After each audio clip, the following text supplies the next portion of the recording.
Assalamualaikum warahmatullahi wabarakatuh, sahabat Aswaja.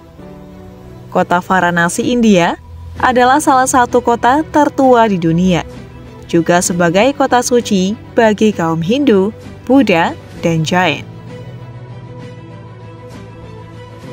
Ada lebih dari 3,5 juta orang tinggal di sini. Di sini terdapat aliran sungai Gangga, sungai yang dianggap suci di India.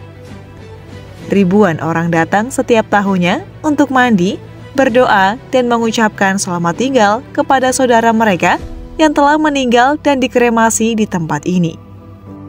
Ini sungguh kebiasaan yang di luar kebiasaan. Mereka mandi dan meminum air sungai yang merupakan salah satu sungai yang paling tercemar di dunia. Di tepi sungai Gangga ini, 50 hingga 200 orang setiap hari dikremasi. Abunya dilarung ke sungai. Selama hampir 4.000 tahun, tempat ini menjadi tempat kremasi yang suci. Banyak orang mendambakan mati dan dikremasi di tempat ini. Tempat yang dianggap jika mati dan dikremasi di sini tidak akan terlahir kembali, tidak ada reinkarnasi. Jiwa mereka langsung menuju surga. Itulah alasannya banyak orang menginginkan dikremasi di sini. Keluarga mereka membawa ke sini sebelum dibakar. Mayat dimandikan terlebih dahulu dengan air suci. Mereka membakar dengan api keabadian. Api ini terus menyala selama 3.500 tahun yang lalu. Di tempat ini, banyak ditemukan orang yang disebut Aghori. Aghori adalah pengikut ajaran Dewa Siwa.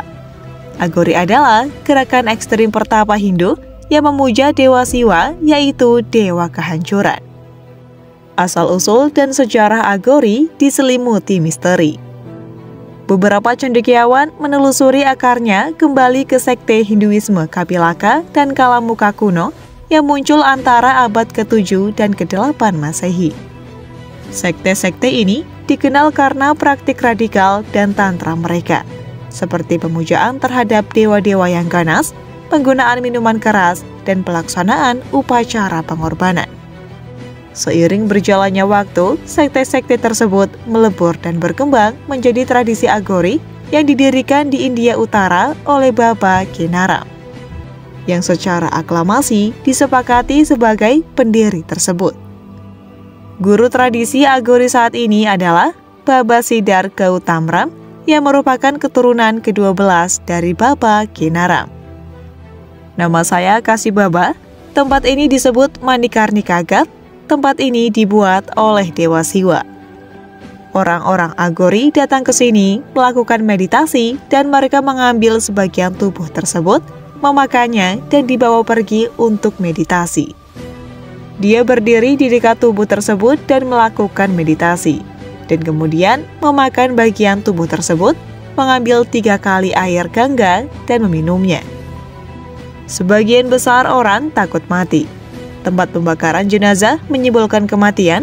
Itulah titik keberangkatan kaum Aghori.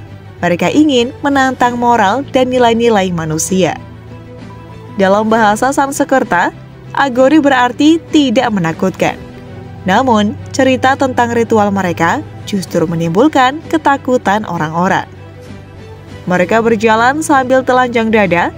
Mereka memakan segala sesuatu yang tidak pernah dimakan oleh manusia. Mereka memakan kotoran, sampah, meminum air kencing, bahkan sisa-sisa daging manusia.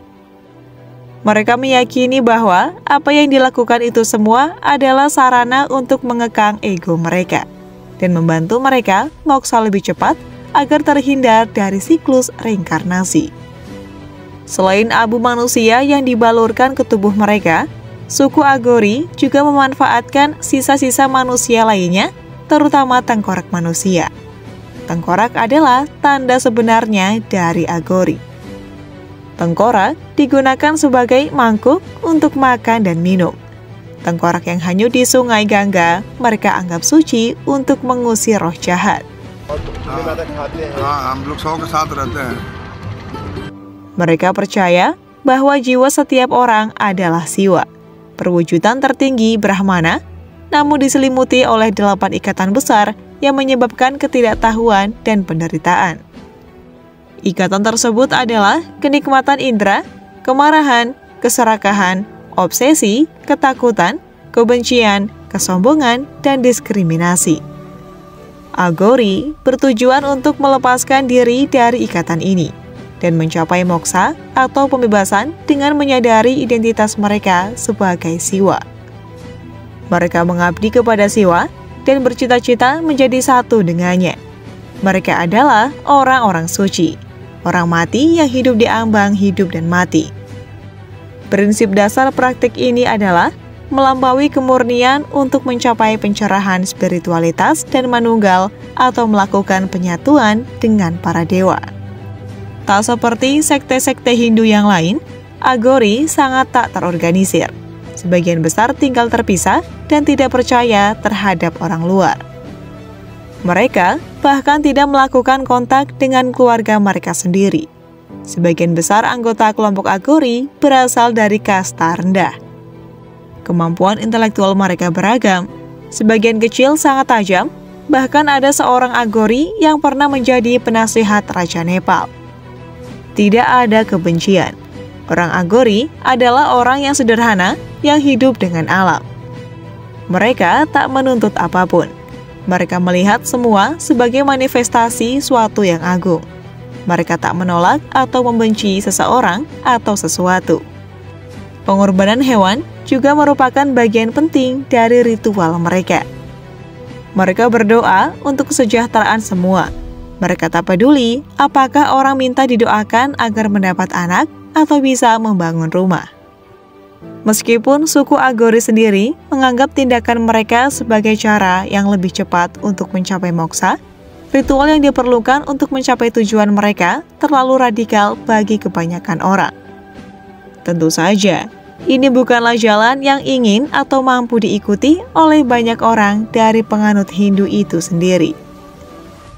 Di satu sisi, kehadiran Agori di tepi Sungai Gangga yang menarik banyak wisatawan justru disalahgunakan oleh sebagian kelompok demi meraup keuntungan, di mana mereka menyamar layaknya suku Agori dan meminta uang kepada turis yang mendatanginya untuk sekedar berfoto.